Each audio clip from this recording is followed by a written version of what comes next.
dando sequência à nossa rodada de entrevistas com os candidatos à OAB, a gente recebe hoje aqui a candidata Kio, que está no estúdio com a gente. Candidata, bom dia, seja bem-vinda. Teremos 15 minutos que começam a ser contados a partir de agora. Bom dia, Daniel. Bom dia, Denison. Bom dia a você que nos escuta. Uma alegria estar aqui na Jovem Pan. Candidata, primeiro eu queria saber o que é que motivou a senhora a se colocar nessa disputa e qual a sua principal bandeira levantada nessa campanha. Então, para aqueles que ainda não me conhecem, meu nome é Maria Cristina, ou simplesmente Kio, e represento em 90 anos de existência de nossa seccional Paraíba a primeira candidatura de uma mulher à presidência da seccional. Como advogada e professora, eu defendo as ideias de inclusão e representatividade. É importante que se tenha em mente que tipo de OAB nós queremos.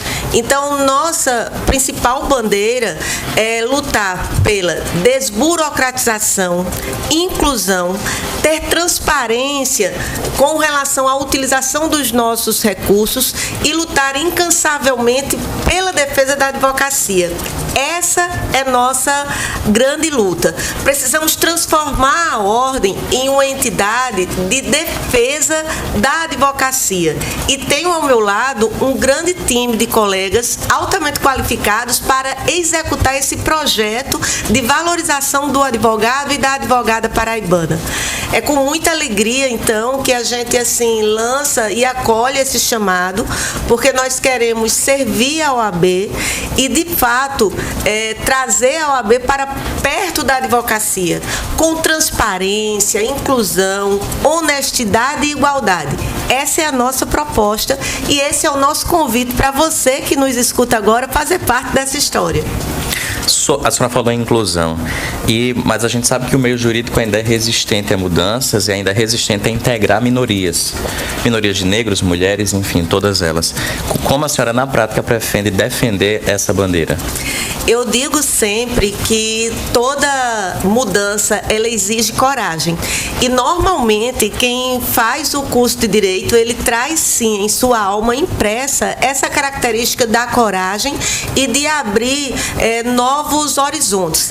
Após a pandemia, se viu muito claramente que é necessário exercitar uma maior solidariedade, um maior amor ao próximo, comprometimento com o outro e acolhimento. Se não fizer dessa forma, muitas vidas se perdem. Então, eu acho que, de fato, penso que é momento, sim, de se concretizar esse projeto de cidadania inclusiva e igualitária.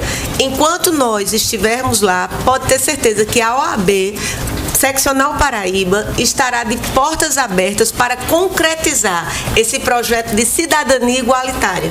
Nacionalmente, a gente vê o posicionamento da OAB em vários fatores até políticos, né? Inclusive já recebendo críticas do presidente da República, Jair Bolsonaro. O que é que a senhora acha da postura que, caso eleita, a senhora como presidente da OAB aqui na Paraíba tem no debate político também?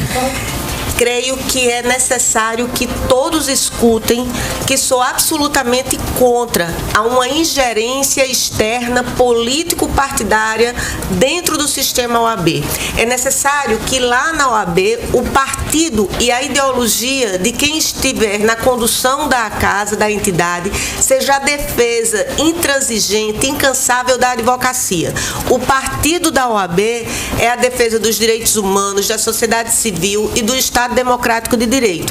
Não é possível se utilizar da OAB, seja para prospectar projetos pessoais, seja para concretizar posturas ou ideologias partidárias. Nós repudiamos toda e qualquer forma de ingerência externa, político-partidária, dentro do quadro da OAB. Em relação ao jovem advogado, esses novos profissionais que estão entrando, eles precisam de apoio, principalmente os que estão fora dos grandes escritórios. Se a senhora é eleita, como a senhora pretende dar apoio a esse público? Eu costumo dizer, não é a primeira vez que eu me refiro à jovem advocacia como sendo o coração pulsante da própria OAB. É necessário que se desenvolva todo um planejamento de acolhimento desse segmento. Eu, não somente como advogada, mas como professora, eu vejo a necessidade de se interiorizar, por exemplo, a Escola Superior da Advocacia, fazendo com que haja renovação nos cursos ofertados, para que exista uma prospecção de clientela e desenvolvimento de competências que sejam interessantes para a manutenção da jovem advocacia no mercado. Dentro da nossa estrutura de gestão, do nosso planejamento, a assistência, a capacitação continuada, a oferta e de locais onde possa ser efetivado o trabalho do advogado e da advogada que está saindo da universidade, vai ser nossa meta prioritária, porque entendemos que é imprescindível que se desenvolvam ações para que esse segmento da advocacia ele possa continuar no mercado. E o que nós assistimos penalizadas ultimamente é justamente essa evasão. Então, nossa gestão será toda voltada para esse segmento. Dentro desse segmento, dentro dessa proposta, nós iremos interiorizar as comissões de jovem advocacia, vamos criar o colégio de presidentes da jovem advocacia e também o congresso estadual da jovem advocacia. Tudo isso para que haja uma interação maior em relação a esse segmento em toda a Paraíba. A sua candidatura é no campo da oposição à atual gestão. Eu queria questionar se é possível apontar qual o principal erro, na visão da senhora, dessa atual gestão e se é possível apontar um acerto. Veja, dentro dessa perspectiva de oposição, nós entendemos que algumas ações poderiam ter sido feitas de forma mais proeminente na defesa da advocacia. Vimos, por exemplo, a questão da manutenção dessa anuidade que era de dezembro e em plena pandemia, antes mesmo da pandemia, em 2019, ela foi para julho, o final da anuidade. E o vencimento da anuidade da advocacia. Isso é algo assim altamente criticável, principalmente em um estado feito nosso e dentro de uma perspectiva de uma crise acarretada pela Covid. Um outro erro, eu acho que poderia ter havido uma maior inserção e interiorização da Escola Superior da Advocacia e até mesmo das ações da Caixa de Assistência pela Paraíba fora. Existe uma distinção, vamos dizer, em relação à qualidade do serviço prestado enquanto OAB, a depender do local que o advogado e a advogada esteja. E não pode existir essa distinção. Com relação ao acerto, isso nós vamos manter, é a questão da redução da anuidade de 50% para a jovem advocacia até 5 anos. Isso será mantido por nós. E, obviamente, o que for de acerto não somente será mantido, como será avançado. Vimos, infelizmente, que somente no ano eleitoral é que foi ofertada a primeira pós gratuita dentro da Escola Superior da Advocacia. Nós, na nossa gestão, confiando na vontade de Deus e na vontade da advocacia paraibana, nós vamos proliferar esses cursos para que haja essa capacitação continuada e que o advogado e a advogada possa sentir o retorno de sua anuidade paga.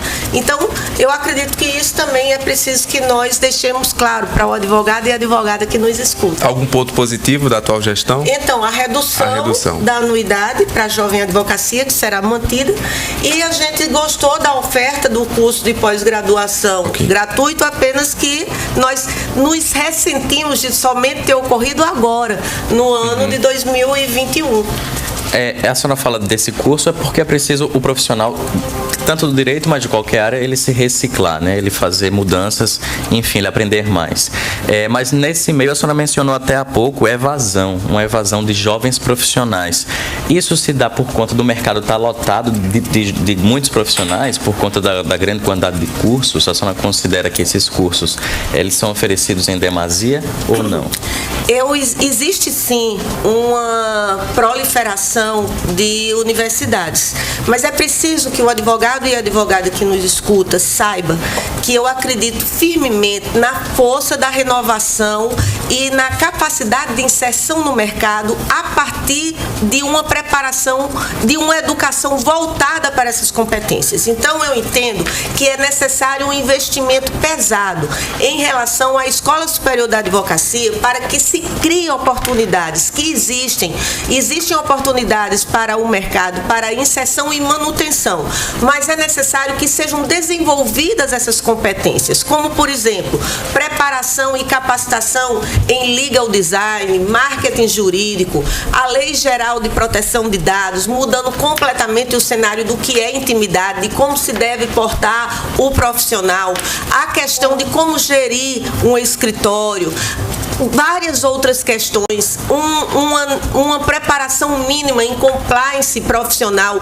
Tudo isso são investimentos que precisam ser feitos para que essa jovem advocacia ela possa permanecer dentro do mercado. Paralelamente a isso, é necessário que se desenvolvam atuações para que haja uma fiscalização e se diminua uma concorrência desleal que tem também dentro do mercado da advocacia. E aqui na advocacia paraibana, muito se discute que efetivamente foi tímida ao enfrentamento de determinadas questões. Por exemplo, com a digitalização, agora qualquer advogado de qualquer local que ele esteja, ele pode entrar e ajuizar uma demanda aqui na seccional. Porém, existe no nosso estatuto o requisito de que se você tiver mais de 5 processos, você precisa ter uma inscrição suplementar. Então, é necessário que a OAB Paraíba ela desenvolva mecanismos para fazer essa fiscalização e obrigue, por exemplo, aquele profissional que é de uma outra seccional, que esteja advogando, tendo mais de 5 processos, ele tenha que ou se inscrever na nossa seccional, dando assim mais recursos para que sejam vertidos em prol da advocacia paraibana, ou simplesmente se abra esse leque para que haja outros mercados para nosso segmento. Como exemplo, no interior, um forte elemento da advocacia é a advocacia por correspondência. E esse segmento está ficando muito prejudicado em virtude dessa realidade. Candidata, a senhora falou defender, na verdade, uma postura mais discreta em relação à questão política, mas nós estamos no momento e vivemos recentemente um forte embate entre instituições, Governo Federal, Supremo Tribunal Federal e o Congresso Nacional. Como é que a senhora enxergou esse momento do país em relação ao Estado democrático que a senhora, inclusive, defendeu aqui? O que é que a senhora acha da postura do Governo Federal quando faz esse enfrentamento às instituições? Estamos vivendo um momento de grande tensão política. É necessário que nós nos lembremos a importância da democracia e o histórico que nós brasileiros temos a partir de uma democracia relativamente jovem. Então, dentro desses enfrentamentos, é necessário que exista autonomia, separação dos poderes, para que haja um respeito institucional, porque isso vai terminar como sendo um fortalecimento da própria democracia. Essa deve ser a meta de qualquer governante no sentido de assegurar a defesa dos direitos fundamentais, de uma sociedade inclusiva, igualitária e democrática. E enquanto representante da OAB, dentro dessa missão institucional que tem ao lado da defesa intransigente da advocacia, nós vamos lutar para a manutenção e garantia do Estado Democrático de Direito. Candidata, para finalizar, a gente tem 2 minutos ainda. Eu queria uma resposta mais rápida em relação ao passaporte da vacina. A senhora adotaria isso na sede da OAB? O que é que a senhora acha dessa medida? Em relação à questão sanitária e seguindo o protocolo da própria OMS, é interessante você ter a vacina. Entretanto, é importante que se diga, hoje existe uma polarização política em torno da vacina. Há uma interface que não deveria existir. Vamos dizer assim, uma interlocução de apoio ou convergência política e, ao lado, enfrentamento com relação à vacina. São 2 questões distintas. Uma questão sanitária e uma questão política. Se você me perguntar se eu sou a favor da vacina, sim. Eu entendo que é importante, de acordo com a OMS, você fazer o protocolo de vacina. A gente tem 1 minuto agora, suas considerações finais. Eu quero me dirigir a você, colega advogado, colega advogada, que me escuta agora nesta manhã. Não temos tempo a perder. Dia 18 se aproxima e é a OAB, a sua instituição, a entidade que o representa, que a representa, que precisa de uma decisão e uma escolha sua. Existe uma distinção entre querer servir a OAB, dar o sim à OAB e se servir da OAB, seja para concretização de projetos pessoais, seja para concretização de projetos político-partidários. Então, fica o meu convite para no dia 18 você tomar uma escolha e uma decisão. Ou você votar simplesmente, ou você trazer nesses 90 anos de história de nossa seccional Paraíba, 5 segundos. no seu voto a força da mudança. Vote Kiel, vote 90 por você pela OAB.